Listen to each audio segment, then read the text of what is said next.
During the Cold War and for most of the 20th century, most arms companies were confined to one country or working largely for one country.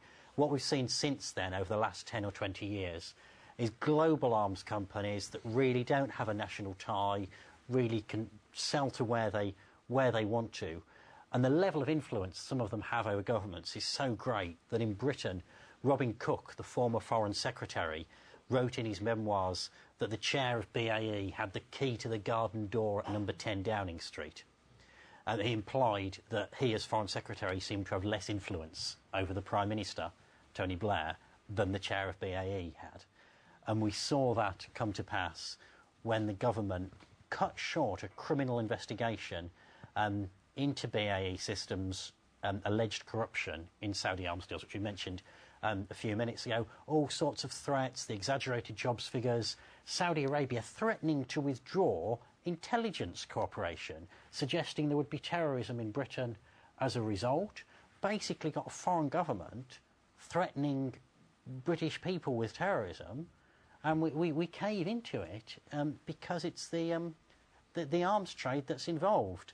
And when it comes to jobs, I do wonder, would we have cancelled that if those jobs weren't in the arms trade? Would we have cancelled it if BAE sold something else?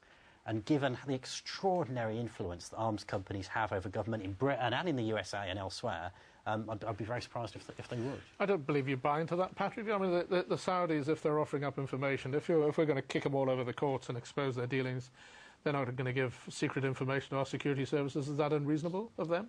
I think they would turn around and say that if you are going to investigate us to that extent, we regard that as being an unhelpful gesture, and therefore we're going to withdraw intelligence too. I don't think there's any great doubt that that's what they said they would do. I mean, it is disgraceful, but there's no doubt that they would do it.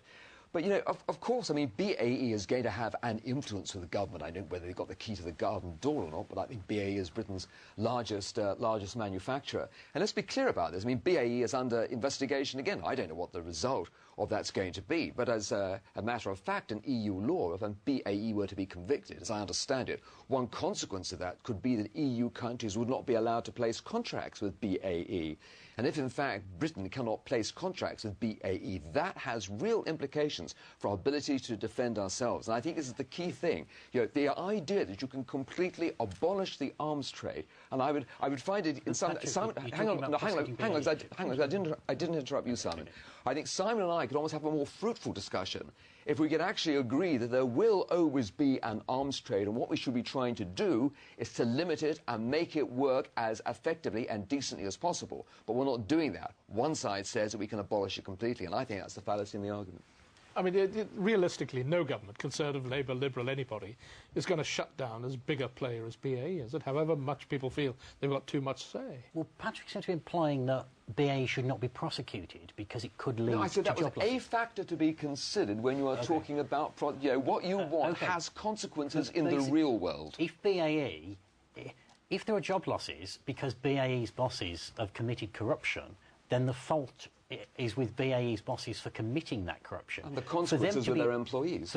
For them to be able, indeed, and that's why we need to be very careful about how much reliance we place on the arms trade, when BAE's bosses show such contempt for the British people that they can make all these threats and imply they should be allowed to get away with breaking the law because they've got jobs. Well, let's stick with ethics a little bit. We've got Akshay Joshi, who's got Akshay, would you like to put your point? Is it ethical with the West still provides weapons to the Israel, especially with the record with the last war in Gaza?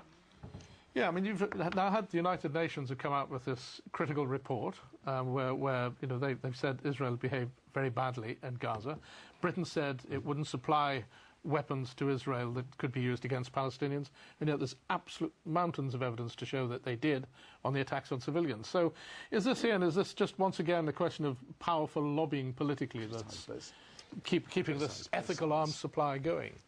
It's a difficult argument. With the ethics issue, government have got to lay down clear guidelines, and if they're setting the wrong standards themselves, then of course companies will go and start bending the rules.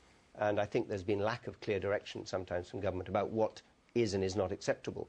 The Israeli argument is that they need weapons for their self-defence. They're pretty good at making their own, actually. And I'm surprised that we're actually selling any British weapons to Israel, because I think probably we'd be wanting to buy their kit rather than the other way around.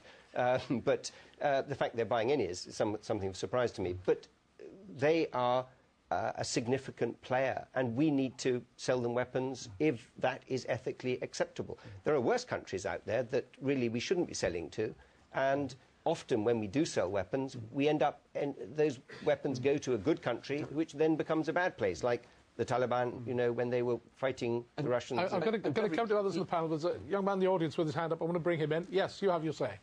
If the whole idea of having an arms industry is about self-defence, shouldn't the whole industry be nationalised?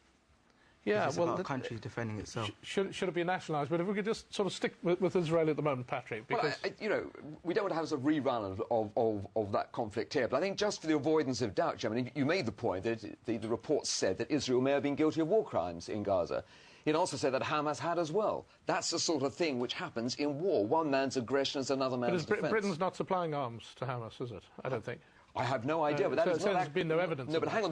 The point I think was being made was that because Israel may have been accused of war crimes, that was saying something about the arms trade. I'm saying that in a particular conflict, the report which we're talking about actually said that both sides may have been guilty of war crimes. Yeah. And if I can add to that, then I'm totally opposed to Britain selling arms to Israel. And to reassure Patrick, if Britain were selling arms to Hamas, I would be totally opposed to that as well. Who would you be in favour of selling arms to? Well, as you said, both sides in that conflict. Who would you be in favour of selling arms to? I'm going to bring Richard in a second, but gentleman with the beard, you've had your hand up. What would you like to say? I'm just finding this, keep bringing Hamas into it. Nobody is providing Hamas with weapons, but we are arming this conflict by playing with Israel. Also by buying weapons as tested on Palestinians. We're absolutely involved and we're taking sides in it. Thank you for making a point. Richard, do you want to say? The British government and the American government have both involved themselves in supplying arms to the Palestinian side. In fact, to Fatah, they supplied arms to Fatah to prop up the Palestinian administration when it had been placed out of power by an election in the Palestinian territories. So it's not the case that arms companies influence the government excessively. Arms companies are a tool of foreign policy, and that foreign policy is not ethical and never has been ethical. It's about pursuing an imperial agenda that is nothing to do with what the British public wants and is hidden from them. Well, if we may, I'd just like to keep with this ethics bit in a slightly different dimension at the moment. Come to Varun de Bono, where she's. Varun, yes, Varun, your question, please, sir. Yes.